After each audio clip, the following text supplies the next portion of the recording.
Today we're going to be working on our yearbook design contest. So every year we do this, which is really cool because it's one of your main ways that you can actually do your own thing. So the yearbook is a book that inside it has pictures of things that we've done throughout the year. On the front cover, this is from 2019. This person won the cover. On the back, one person from each grade level was chosen. So ours will look very similar to that, but obviously our theme is a little different. So we're going to talk about what that means. So one winner is chosen for each grade. Just so you know, one drawing will be chosen for the front. You will only have today to work on this, so time will go quickly. Please make sure you are using your time wisely. So your paper does need to be vertical. So when you talk about the word vertical, this is vertical, it's up and down. This is also called portrait. These are actually the supplies you're going to be able to use, but we'll talk about that in just a minute.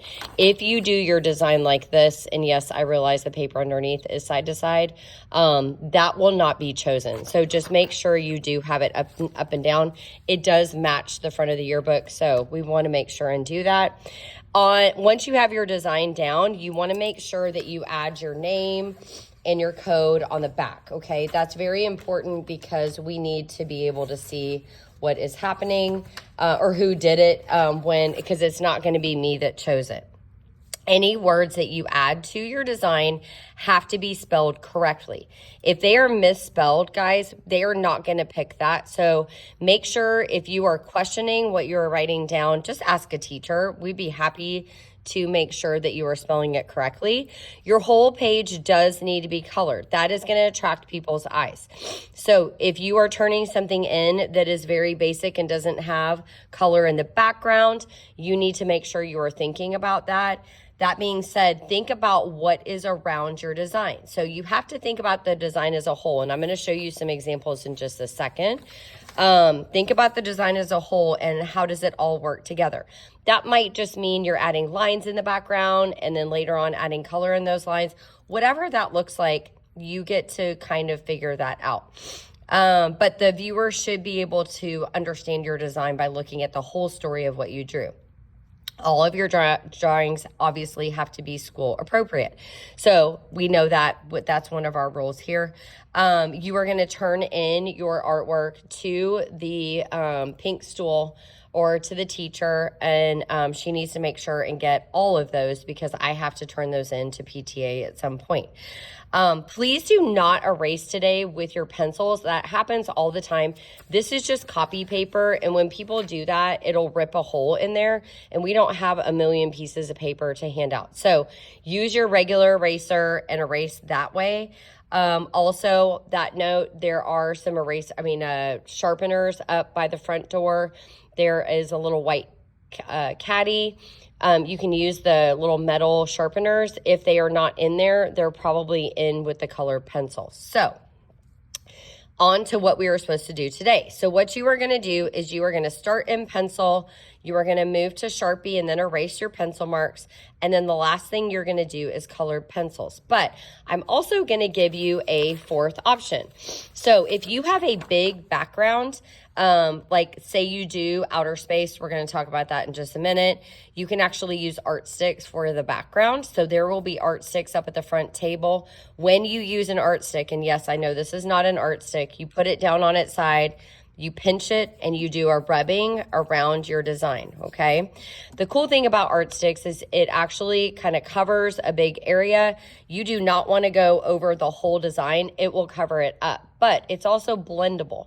So say that you want to use black and then you want to add like a little bit of purple. You can always go over it with black first, and then you can go back and add the purple on top. I highly recommend, there are little pieces of paper up at the front table. I highly recommend you kind of test out the color before you add it to your paper because sometimes the navy, there's like a navy blue and then there's also a black. Sometimes they look the same, so you just want to make sure. Please do not use art sticks for coloring in the details of your design, only for the background. Okay, so the theme this year is be the change you want to see in the world. So that has been our theme for PTA this year. You've seen the whole outer space thing with the aliens and all that. You will obviously get a printout that has all of those ideas on it. And those are also going to be up at the front table. There are aliens, there are constellations, there are rocket ships, there are planets, like anything you can think about for outer space are on, or how to draw an astronaut, are on that printout. You do not have to do outer space. So maybe you think Be the Change You Want to See in the World has some other meaning to you. You can also work on that. But you can also think about how we can make a difference here at Rob Verde by being the change. So there's a lot of ways that you can incorporate this. So what you are going to do is on the white side of your paper, which is what color your paper is, you are going to draw in pencil. So you can see this is from years past. They drew their design in pencil. This is not our theme. This is just an example. Once you do your theme in pencil, you are going to go up front. You're going to grab a Sharpie. This is also in years past. This is gone over with skinny Sharpie. You can use skinny or regular. Once you're done, you're going to erase your pencil marks, and then you are going to move on to color. Again, this is from years past. This is not our theme. They colored with colored pencil. Then they went around the background and they did their art stick on its side using a color. And they also did art stick down here, okay? So these are all great examples of people who followed all the directions. They spelled everything right. It is up and down. It is vertical. They use art sticks in the background. They colored neatly, like all the things. So that is what you are going to do today. So if you have any questions, feel free to ask. I'm really excited to see what your designs look like, and I hope you have a really great time with this.